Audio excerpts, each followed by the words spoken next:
Very good morning, children. In our previous class, we learned something about how to write the report for any one event. ஏதாவது ஒரு event நடந்திருக்குன்னா அந்த ஈவெண்ட்டுக்கு எப்படி report writing எழுதணும் அப்படின்றத பற்றி பார்த்தோம். Okay, I hope that session you are understand very well. அந்த report writing எப்படி எழுதணுன்றது உங்களுக்கு புரிஞ்சிருக்கும்னு நினைக்கிறேன். Okay, in our today's session, we learn something about modal auxiliary verbs. So first of all, you know very well what is called verb. Verb na enna அப்படின்றது தெரியும். You know the past speech. It is one of the past speech. Past speech என்றதோ என்னன்னு தெரியும்னு நினைக்கிறேன். So past speechன்றது there are 8 past speech இருக்குன்னு தெரியும். Among these one அதில் ஒன்று தான் என்னது verbன்னு சொல்லுவோம். So the words which denote the actions. So subjectனுடைய actions-ஐ denote பண்ணுறதும் state of being. subject என்ன நிலையில் இருக்குன்றதை பற்றியும் denote பண்ணுறதை நம்ம actions was verbs அப்படின்னு சொல்லிட்டு சொல்லுவோம் இல்லைங்களா. there are many types of verbs. verbsல வந்துட்டு many types இருக்குது. regular verbs, irregular verbs, transitive verb, intransitive verb, அதுக்கப்புறமா வந்துட்டு auxiliary verbs இப்படி இருக்குன்னு சொல்லிட்டு மெயின் வேர்ப்ஸ் இருக்குன்னு சொல்லிப்போம். வேர்ப்ஸ்ன்னு எடுத்துட்டோம்னா மெயின் வேர்ப்ஸாக இருக்குது, ஆக்சிலரி வேர்ப்ஸாக இருக்குது. மெயின் வேர்ப்ஸ்ன்றது the main verbs denote the state of being of the சப்ஜெக்டினுடைய ஸ்டேட்ஸை சொல்கிறதையும் என்ன நிலையில் இருக்குன்றது சொல்கிறதையும் அண்ட் டினோட் த ஆக்ஷன்ஸை டினோட் பண்ணக்கூடியதை மெயின் வேர்ப்ஸ்ன்னு சொல்லுவோம். இட் டஸ் ஆக்சிலரி வேர்ப்ஸ்ன்றது auxiliary verbs are the helping verbs of the sentence. And sentence la irukra it is helping verb. Auxiliary verbs are the helping verbs to denote the tenses. And the sentence செயல் எந்த காலத்துல நிகழ்ந்தது அப்படின்னு tenses denote பண்றதுக்கு, அந்த செயல் நடந்த காலத்தை denote பண்றதுக்கு டென்ஸை குறிக்கிறது, சென்டென்ஸினுடைய டென்ஸ் ஃபார்மை குறிக்கிறதுக்கு ஹெல்ப்ஃபுல்லாக இருக்கிறது ஆக்சிலரி வேர்ப்ஸ்ன்னு சொல்லுவோம். ஆக்சிலரி வேர்ப்ஸ்ன்னா தமிழில் சொன்னோம்னா துணை வினை சொற்கள் அப்படின்னு சொல்லிட்டு நீங்கள் தமிழில் படிச்சிருப்பீங்க. அதுதான் ஆக்சிலரி வேர்ப்ஸினுடைய கைண்ட்ஸ் ஆல்ரெடி இன்னும் நம்ம இப்போ ரீகால் பண்ணிக்கலாம். Now I recalling you. So auxiliary verbs are the helping verbs to denote the tense forms in the sentence. sentenceல இருக்கிற அந்த ஆக்ஷன் எந்த காலத்தில் நடந்ததுன்றத டினோட் பண்ணுறதுனால இட் ஹெல்ப்ஸ் டு மெயின் வேர்புக்கு ஹெல்பிங்காக இருக்கிறதுனால அதை ஹெல்பிங் வேர்ப்ஸ்ன்னு சொல்லுவோம், துணை வினை சொற்கள்னு சொல்லுவோம். சரிங்களா? So the auxiliary verbs are divided into 2 categories. One is primary auxiliary verbs, another one is modal auxiliary verbs. So primary auxiliary வேர்ப்ஸ்ன்னு எடுத்துட்டோம்னா, ஸோ முதன்மை துணை வினை சொற்கள்னு எடுத்துட்டோம்னா அதில் இருக்கிறது வந்துட்டு ஃபர்ஸ்ட் வந்துட்டு do verbs, be verbs, do verbs and have verbsன்னு சொல்லுவோம். So is, am, are, was, were, be இதெல்லாம் வந்துட்டு be verbsன்னு சொல்லுவோம் இல்லைங்களா. ஸோ is, am, areன்றது ப்ரெசன்ட் டென்ஸ் ஃபார்மை குறிக்கிறதுக்கும் was, wereன்றது பாஸ்ட் டென்ஸை குறிக்கிறதுக்குமான be verbs அப்படின்னு சொல்லுவோம். நெக்ஸ்ட் வந்துட்டு do verbsன்னு எடுத்தோம்னா do, does, did இது மூணுத்தையும் வந்துட்டு do verbsன்னு சொல்லுவோம். ஸோ இதில் do, does used to denote the present tense form. present tense குறிக்கிறதுக்கு do, does அப்படின்றது யூஸ் பண்ணுவோம். do வந்துட்டு ப்ளூரல் சப்ஜெக்ட்டுக்கும் ஃபர்ஸ்ட் பர்சன் ப்ரொனவுனுக்கும் யூஸ் பண்ணுவோம். does used in the third person singular subject. Next have verbsன்னு எடுத்துட்டோம்னா has, have, had இது வந்துட்டு perfect டென்சஸ்ல use ஆகும் இல்லைங்களா. Okay, அடுத்தது வந்துட்டு பார்த்தோம்னா ஸோ மாடல் ஆக்சிலரி வேர்ப்ஸ். இன்னைக்கு வந்துட்டு நம்ம மாடல் ஆக்சிலரி வேர்ப்ஸை பற்றி பார்க்க போகிறோம். Okay, modal auxiliary verbs are used to. Modal auxiliary verbs அப்படின்றது என்னென்னா, modal auxiliary verbs are the words used to give an additional information of the main verb. Main வேர்ப்ஸை பற்றின அடிஷ்னல் இன்ஃபர்மேஷன்ஸை கொடுக்கறதுக்காக யூஸ் ஆகுது தான் மாடல் ஆக்சிலரி வேர்ப்ஸ்ன்னு சொல்லுவோம். Next it is used, they are used to, modal auxiliary verbs are used to express the mood or attitude of a speaker.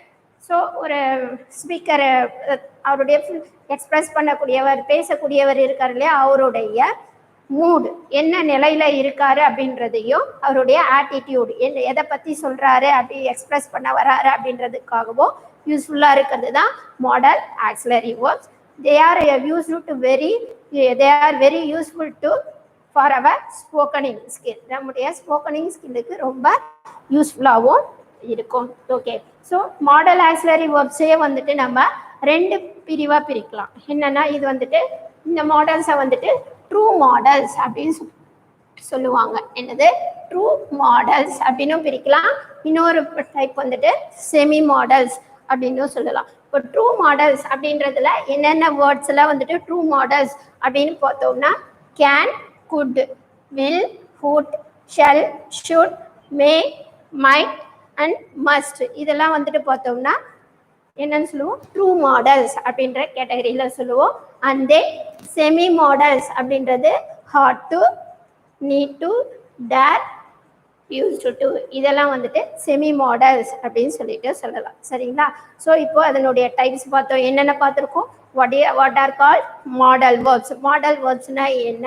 Model verbs are the verbs give an additional information of the main verb and they are also used to express the mood or attitude of the speaker in the sentence அப்படின்னு பார்த்துருக்கோம். The classification of modal verbs பார்க்கும்போது two categories.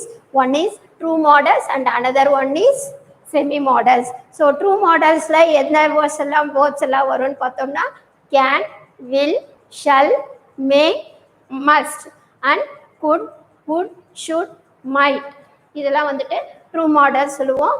And then ought to, need to, dare, used to they are all the semi மாடல்ஸ்னு சொல்லுவோம். சரிங்களா?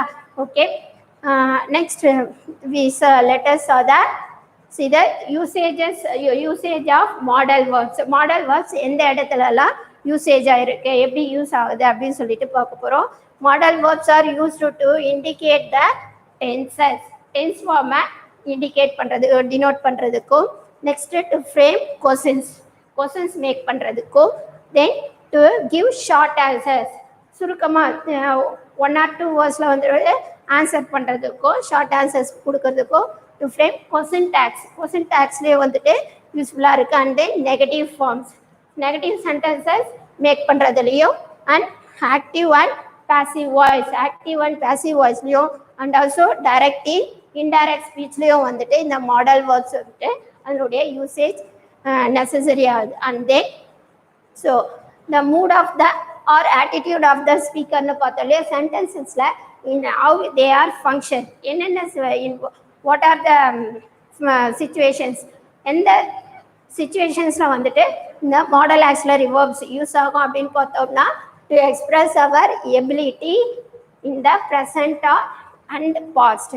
ப்ரெசண்ட்லேயும் சரி பாஸ்ட்லேயும் சரி நம்முடைய எபிலிட்டிஸை டினோட் பண்ணுறதுக்கு எது யூஸ் ஆகும்னா மாடல் வேர்ப்ஸ் யூஸ் ஆகும். So to denote express our எபிலிட்டிஸ்ன்னு பார்க்கும்போது எபிலிட்டி இந்த ப்ரெசன்ட் ஃபார்ம்னு பார்த்தோம்னா கேன் என்ற மாடல் ஆக்சிலரியோ, எபிலிட்டி இந்த பாஸ்ட் அப்படின்னு பார்த்தோம்னா குட் என்ற மாடல் வேர்ப்ஸும் யூஸ் ஆகும். And then to ask permission கேட்கறதுலையும் வந்துட்டு எது கேனு, குட்டு, மே அப்படின்றது யூஸ் ஆகும். அதே மாதிரி ரெக்வஸ்ட் டு ரெக்வஸ்ட் பண்ணுறதுக்கும் பொலைட் ரெக்வஸ்ட் பண்ணுறதுக்கும் இந்த மாடல் வேர்ப்ஸ் யூஸ்ஃபுல்லானதாக இருக்குது. அதுக்கப்புறம் டு எக்ஸ்பிரஸ் அவர் பாசிபிலிட்டிஸ் நடக்கக்கூடிய விஷயங்களை பற்றி சொல்லும் போதும், அடுத்து டு எக்ஸ்பிரஸ் அவர் சஜஷன்ஸ் நம்முடைய சஜஷன்ஸை இன்னொருத்தர்கிட்ட நம்ம கருத்தை பற்றி சொல்கிறதுக்கும், டு எக்ஸ்பிரஸ் அவர் விஷஸ்னால் நம்முடைய விருப்பங்களை வாழ்த்துக்களை தெரிவிக்கிறதுக்கும், அடுத்து டியூட்டிஸ் நம்முடைய கடமைகளை எடுத்து சொல்லும் போதோ, அண்ட் கிவன் அட்வைஸ் ஒருத்தருக்கு நம்ம அட்வைஸ் கொடுக்குறோன்ற அந்த சிச்சுவேஷன்லையும் சரி, அண்ட் ஸ்ட்ராங் ரெக்கமெண்டேஷன் நம்முடைய கம்பல்ஷனை பற்றி ஒரு விஷயத்த கண்டிப்பாக ஃபாலோ பண்ணணுன்ற அந்த மாதிரியான ரெக்கமெண்டேஷனை டியூட்டிஸை பற்றி சொல்லும் போதும், அண்ட் ஆப்ளிகேஷன்ஸ் சொல்லும் போதும், அடுத்து வில்லிங்னஸ் நம்முடைய விருப்பங்களை சொல்லும் போதும், ஆப்ளிகேஷன்றதோ ரெக்வஸ்ட் மாதிரி தான். அதுக்கு அடுத்தது நம்முடைய ஹாபிஸ் அண்ட் ஒப்பீனியன்ஸை எக்ஸ்பிரஸ் பண்ணும்போதோ தெரியப்படுத்தும் போதோ என்ன அந்த மாதிரியான சிச்சுவேஷன்ஸில் வந்துட்டு மாடல் ஆக்சிலரி வேர்ப்ஸ் வந்துட்டு யூஸ்ஃபுல்லாக இருக்குது. சரிங்களா? இப்போது மாடல் வேர்ப்ஸ்ன்றது என்னன்னு பார்த்தோம்னா மாடல் தேர் ஆர் வேர்ப்ஸே வந்துட்டு டூ கேட்டகரியாக பிரிக்கிறோம். They are auxiliary verbs and main verbs. The auxiliary verbs are the helping verbs which are denote the tense of the main verb. Main verb னுடைய tense form அந்த sentence னுடைய main tense form குறிக்கிறத நம்ம auxiliary verb னு சொல்லுவோம். துணை வினை சொற்கள்னு சொல்லிட்டு தமிழ்ல சொல்லுவோம் இல்லையா. So the auxiliary verbs are divided into two major categories. One is primary auxiliary verbs and another one is modal auxiliary verbs. So primary auxiliary verbs னு வரும்போது அதுல be verbs, do verbs, அடுத்து have verbs னு பார்த்தோம். Next model auxiliary verbs are divided into two categories, true modals and semi modals. What are true modals னு பார்க்கும்போது can, will, shall, may, must and could, would, should and might. They are called a true modals and ought to, need to, dare, used to. இதெல்லாம் வந்துட்டு semi மாடல்ஸ்னு சொல்லுவோம். சரிங்களா? Which எந்த சிச்சுவேஷன்ஸில் அதோட usage எங்கெல்லாம் இருக்கோ மாடல் வேர்ப்ஸை நம்ம எங்கெல்லாம் யூஸ் பண்ணலாம் அப்படின்னு பார்க்கும்போது டு இண்டிகேட் டென்சஸை குறிக்கிறதுக்கும் ஃப்ரேம் கொஸ்டின்ஸை ஃப்ரேம் பண்ணுறதுக்கும் ஷார்ட் ஆன்சர்ஸ்லேயும் question tags negative form active and passive direct and indirect ஸ்பீச்லேயும் வந்துட்டு மாடல் ஆக்சிலரிஸினுடைய யூசேஜ் அதிகமாக இருக்கும். நெக்ஸ்ட்டு என்னென்ன சிச்சுவேஷன் அப்படின்னு சொல்லிட்டு பார்க்கும்போது to express our ability, ask permission, request or polite request, to express the possibilities, suggestions, wishes, duty, advice, and strong recommendation, obligation, willingness, and habits are our opinions. இதெல்லாம் வந்துட்டு express பண்ணக்கூடிய சிச்சுவேஷன்ஸில் the modal auxiliary verbs are very useful. Okay, let us start the see the some of the examples.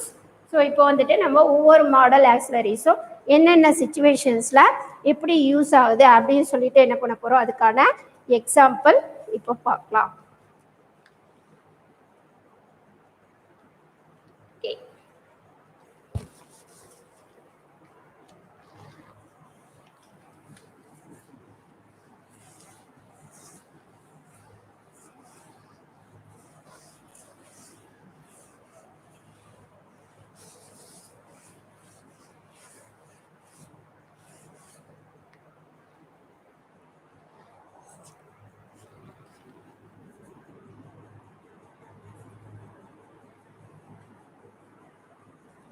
Can அப்படின்ற model verb எடுத்துட்டோம்னா அதனுடைய functions வந்துட்டு எத்தனை சொல்லியிருக்கோம். First one வந்துட்டு எபிலிட்டி அப்படின்னு சொல்லியிருக்கோம் இல்லையா.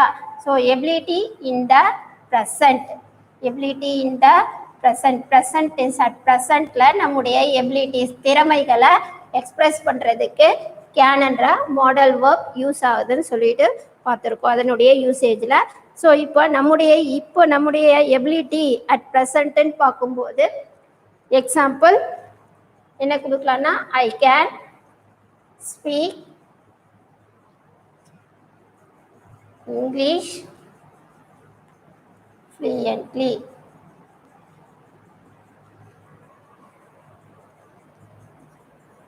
I can write lyrics or poems. I can swim.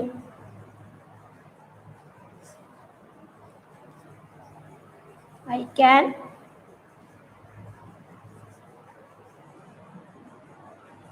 read. I can speak 6 languages.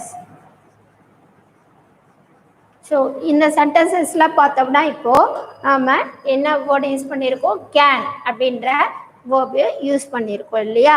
So இந்த கேன்ன்ற மாடல் வேர்ப் வந்துட்டு ஸோ எதை குறிக்குது, I can speak English fluently, என்னால் இங்கிலீஷை ஃப்ளூயண்ட்டாக பேச முடியும் அப்படின்னு சொல்லிட்டு. ஸோ இந்த ability in the present, at the present, இப்போது எட் ப்ரெசண்ட்டில் நமக்கு இருக்கிற திறமைகளை வெளிப்படுத்தக்கூடியதாக இருக்குது. I can write the lyrics or poems.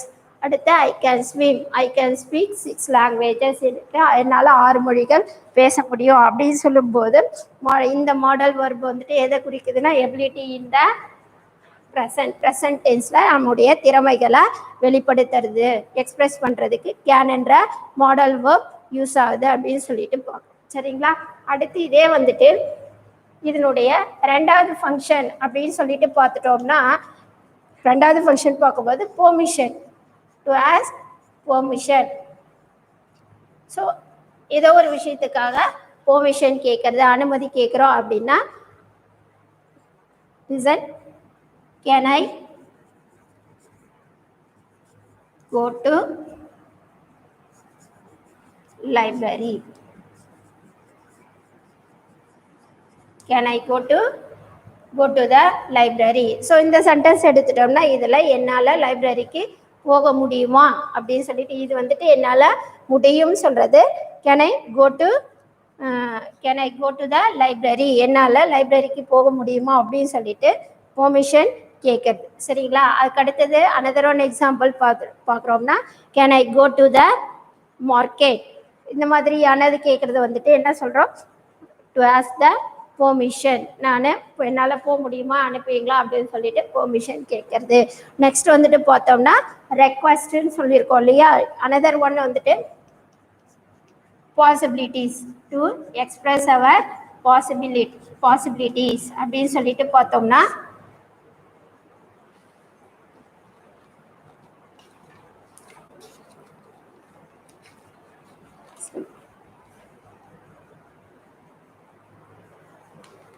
அடுத்து இதுக்கு இன்னொரு எக்ஸாம்பிள் பார்த்தோம்னா என்ன சொல்லலாம்னா, can I borrow your pen, என்னால் உங்கள் பெண்ணை கடன் வாங்க முடியுமா அப்படின்னு, உங்கள் பெண்ணை வாங்கிக்க முடியுமா அப்படின்னு சொல்லிட்டு கேட்கறது. இது வந்துட்டு டு ஆஸ்க் பெர்மிஷன், கொஞ்சம் கொடுங்க அப்படின்னு கேட்குறத கேன் என்ற மாடல் வேர்ப் யூஸ் பண்ணி நம்ம கேட்குறோம். அதுக்கு அடுத்தது தேர்டு அப்படின்னு சொல்லிட்டு அதோட தேர்ட் ஃபங்க்ஷன் பார்த்தோம்னா